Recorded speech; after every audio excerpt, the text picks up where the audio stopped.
What up though, ladies and gents? Welcome back to session 4 of our sexual education all-inclusive course. As you know, I have been discussing sexual health and all that is included. And included in this is consent and sexual assault. So let's start this off by learning about what exactly sexual assault is. Sexual assault is any unwanted or unsolicited sexual activity, threat of activity, or sexual contact. It can range from touching to speaking to penetration. This includes words and actions of sexual nature against a person's will or without their consent. This does not have to include violence, but a person may use force, threats, drugs, or manipulation or coercion to commit acts of sexual assault.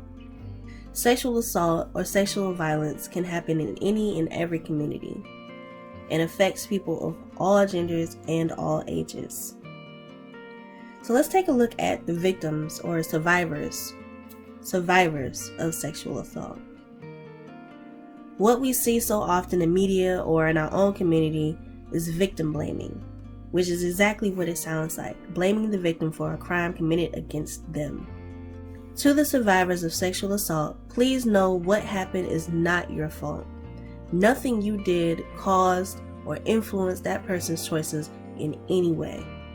Choosing to violate another person is not about drinking too much. It's not about having a good time. It's not about getting carried away, nor is it about the person's clothes or how they're reacting. Violating another person is a choice. Now, there are many impacts that sexual assault can have on a survivor's daily life, no matter when it happened or how. Each survivor reacts to sexual violence in their own way. Common emotional reactions range from shame to shock or feelings of isolation. Physical impacts can include situations like a personal injury or even a transmission of an STI. An STI is a sexually transmitted infection. There are also economic impacts that can include medical expenses or time off of work. The one that affects every single survivor is the long-term psychological effect that survivors may face if their trauma is left untreated in ways of therapy. This can include PTSD or depression, anxiety, or anything else. As for the resources mentioned before the video started, I will talk about some of the resources and support groups that there are for any survivors who want and need help.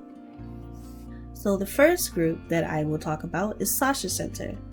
SASHA stands for Sexual Assault Services for Holistic Healing and Awareness. Their primary focus is on educating the public, raising awareness, and providing support to self-identified survivors of sexual assault.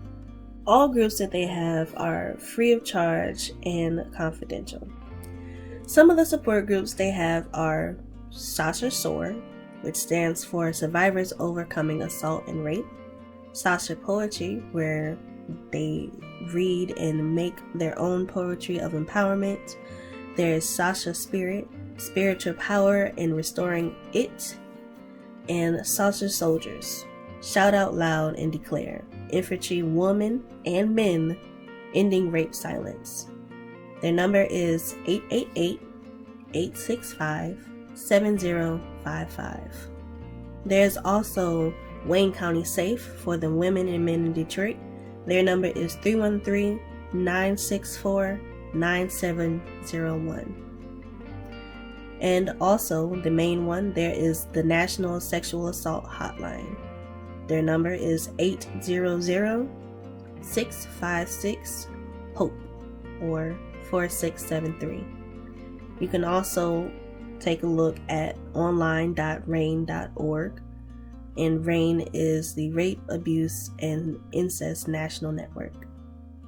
So I want to end this video with a quote from Kalima Johnson, who is the founder and executive director of SASHA Center.